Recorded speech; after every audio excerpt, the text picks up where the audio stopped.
அனைவருக்கும் வணக்கம். இன்றைய பதிவில் நமது எதிர்க்கட்சி தலைவர் மாண்புமிகு உதயநிதி ஐயா அவர்கள் தமிழக முதல்வருக்கு பிறந்த நாள் வாழ்த்துக்களை கூறினார். மேலும் அவர் நிறைய கேள்வி கணைகளை எழுப்பியுள்ளார். அதை வரிசையாக பார்க்கலாம். ஆளுநரின் உரையின் பொழுது எதற்காக தமிழ்தாய் வாழ்த்து ஒரு முறையும் மரபு மீறி இருமுறை எதற்காக தேசிய கீதம் பாடப்பட்டது? அப்படி தேசிய கீதம் பாடுவதை ஆளும் கட்சி அதிகமாக மகிழ்வாக கொண்டாடுகிறது. எப்படியாகிலும் ஆளுநரின் கடைக்கண் பார்வை நம் மீது பட்டால் போதும் என்ற மனநிலையில் தான் இவர்கள் இருக்கிறார்கள் என்று தெளிவாக கூறுகிறார். ஆட்டிற்கு தாடியும் நாட்டிற்கு கவர்னரும் தேவையில்லை என்று நமது அண்ணா அவர்கள் கூறியதை நினைவு கூறுகிறார். அண்ணாவை கொள்கையில் வைத்திருக்கும் தாவேக ஆட்சி ஆளுநரை தூக்கி தலையில் வைத்து கொண்டாடுகிறது என்றும் கூறுகிறார். கலைஞர் உதவி திட்டம், அந்த மகளிர் உதவி திட்டம் 1000 ரூபாய் தொடர்ந்து கொடுத்து கொண்டு வருவதற்காக பாராட்டி காலை உணவு திட்டம் குழந்தைகளுக்கு கொடுக்கிறதையும் அவர் பாராட்டுறார். நான் முதல்வர் திட்டத்தை நீங்கள் கைவிடப் போவதாக செய்திகளில் வந்து கொண்டிருக்கிறது. அந்த திட்டத்தை தயவு கூர்ந்து கைவிட்டு விடாதீர்கள். மாணவர்கள் அந்த திட்டத்தின் மூலம் மேல் படிப்புக்கான வழிகாட்டுதலை தெரிந்து கொண்டார்கள். 56 மாணவர்கள் பயன்பட்டு உள்ளார்கள். அவர்களுக்கு ஹாஸ்டல் வசதி மற்றும் ஊக்கத்தொகை எல்லாம் வழங்கப்பட்டது என்று நான் முதல்வர் திட்டத்தை வலியுறுத்தி கூறுகிறார். சமீபத்தில் டெல்லி சென்று வந்த நமது முதல்வர் தமிழகம் பொருளாதாரத்தில் 2வது இடத்தில் இருக்கிறது என்று கூறி பெண்கள் மிகவும் சுகாதாரமாக உள்ளார்கள் என்றும் கூறி வந்துள்ளார். இது ஒன்றும் சூரிய வம்சம் படத்தில் வர பாட்டு மாதிரி ஒரே பாட்டில் வளர்ச்சி திட்டங்கள்லாம் கொண்டு வந்தது கிடையாது. அவர் சொன்ன எல்லா திட்டங்களும் திராவிட முன்னேற்ற கழகத்தால் உருவாக்கப்பட்டது.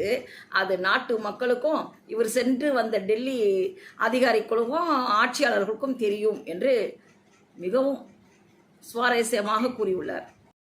நான் ஆட்சிக்கு வந்தால் உங்களது பணிகள் எல்லாம் நிரந்தரமாக செய்யப்படும் என்று வாக்குறுதி கூறி ஆட்சிக்கு வந்துட்டு மாநகராட்சியை இப்பொழுது தனியார் மயமாக்கப் போகிறார் என்ற செய்திகள் வந்து கொண்டிருக்கிறது.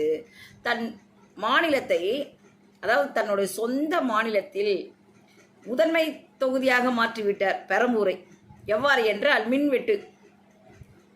அண்ணனுக்கு ஆட்சியை கொடுத்த உடனே பவர் போயிடுச்சு, தமிழகத்துக்கு பவர் போயிடுச்சுன்னு மக்கள் பேசிக்கிற அளவுக்கு ஆயிடுச்சு அப்படின்னு சொல்றார். மின்வெட்டு காரணத்தால் பள்ளிகளுக்கு விடுமுறை அளிக்கப்பட்டது. முன்பெல்லாம் மழை காரணமாக பள்ளிகளுக்கு விடுமுறை, இப்பொழுது மின்வெட்டு காரணம்.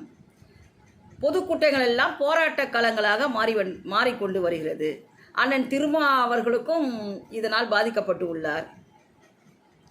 தொழில் முதலீட்டாளர்கள் அண்டை மாநிலங்களுக்கு சென்று கொண்டிருக்கிறார்கள். அவர்களை இவர்கள் கோட்டை விட்டு விட்டார்கள் என்று கூறுகிறார்.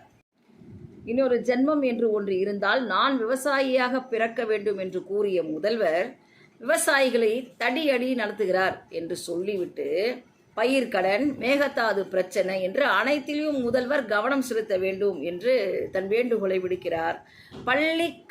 பள்ளி கல்வித்துறையில் குழந்தைகள் குத்துப்பாட்டுக்கு டான்ஸ் ஆடுறாங்க என்று வருத்தப்படுகிறார். தன்னம்பிக்கை பாடல்கள் ஒளிபரப்பப்பட வேண்டும் என்று தன் கோரிக்கையை வைக்கிறார். நாட்டில் சட்டம் ஒழுங்கு மிகவும் சீர்கெட்டு உள்ளது என்று கூறுகிறார்.